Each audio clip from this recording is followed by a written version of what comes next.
Sara Vakhshouri, the founder and president at SVB Energy International. Welcome to BBC News, Sara.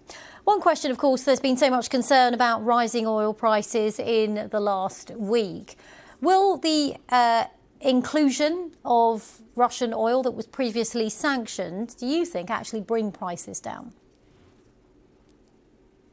It's very much depend on how long this conflict is going moving forward, because Russian oil cannot substitute the sheer number of the supplies that are passing through the Strait of Hormuz and supplied from the region to the world. As of now, there has been multiple strikes on energy infrastructure, but actual barrels production has not been disrupted. What has been disrupted the market is the obstacles for flowing this oil to the market, and the fact that the storages in the region have filled to the extent that some of the major producers had to cut down their production.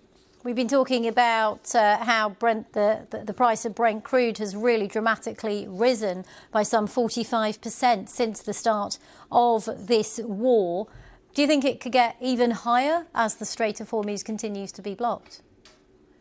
The thing is that already the market, if we look at because mostly when we are quoting the number, we are talking about the benchmarks and the paper oil market, which the prices have been kept somehow lower by the headlines, because the algorithms are pricing the stock market. And those headlines, if you look at it every day at 4 to 5 p.m., we have some soothing headlines coming to the market that the war is ending soon. US is going to help escorting the ships to the market. So the market, the stock market, paper market that you just quote the prices are way lower than the actual spot market. So if you look at the Brent, if you want to buy the Brent in the spot market, it's at least $40 higher than the paper market. So as we are moving forward and the war is getting prolonged, we could expect that the market being more sensitive to negative headlines and less prone to those soothing headlines that are coming to the market, and the prices to increase even further. And how would that translate to people at the pumps then? How much do you think oil prices and petrol prices and just the cost of basic goods potentially could go up as a knock-on?